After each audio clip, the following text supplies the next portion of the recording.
December 1925. A hotel room in Leningrad. A young poet writes his final poem in blood. Hours later, he is found hanging. He was only 30 years old, but the tragedy of Sergei Yesenin did not begin in that room. It began long before, in the way he loved.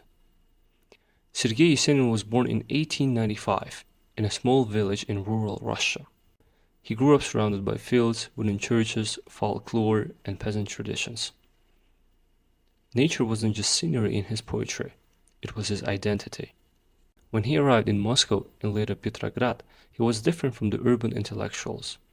Blonde curls, blue eyes, soft voice, peasant charm. He looked innocent. He wrote about birch trees, villages, horses, and lost Russia. And women adored him. But behind the soft lyricism was intensity.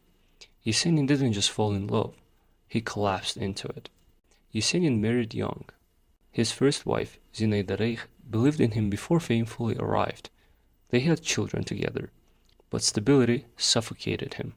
Fame came quickly after the Russian Revolution. He became a literary celebrity. And with fame came temptation. Yesenin had what we would call today Playboy traits. Not in the glamorous Hollywood sense, but in emotional volatility. He loved intensely. He flirted openly. He drank heavily. He burned bridges. Every relationship followed the same rhythm: passion, possession, jealousy, destruction. He needed admiration like oxygen, and once the admiration became normal, he searched for the next emotional high. Then came the most explosive relationship of his life. In 1922, Yesenin married Isadora Duncan. She was 18 years old, an internationally famous American dancer, bold, modern, radical.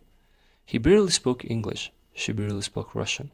The marriage was chaos from the beginning. They toured Europe and America together.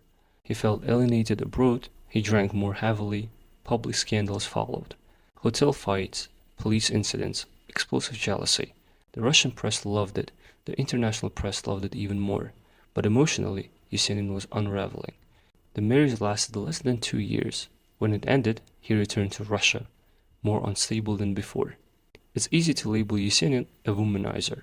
He had multiple affairs, multiple marriages, countless romantic entanglements, but that explanation is shallow. The real question is, why did he need constant romantic intensity? Psychologically, Yesenin was deeply insecure. He rose from a peasant background into elite literary circles. He was praised but also mocked by intellectuals. He wanted to be adored by readers, by friends, by women. Romantic conquest gave him validation, but once the thrill faded, anxiety returned. So he chased the next emotional storm. Alcohol made everything worse. By the mid-1920s, his drinking was destructive. He had public breakdowns, he fought, he spiraled. The charming rural poet was becoming unstable. In his later poetry, the innocence disappears. You feel exhaustion, you feel regret. He writes about loneliness, about self-destruction, about feeling trapped by his own personality.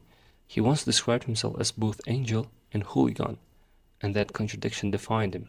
He could write dedicated love poems, then insult the same woman days later. He wanted purity, but he behaved chaotically. This internal conflict tore through his relationships, not because he didn't love, but because he loved without emotional control. In 1925, Yesenin was only 30, but he looked older.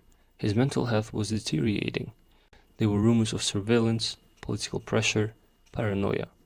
He checked into Angleterre Hotel in Leningrad. There he wrote his final poem, "Goodbye, my friend, goodbye." According to legend, he wrote it in blood because there was no ink. Shortly after, he was found dead. Officially ruled a suicide.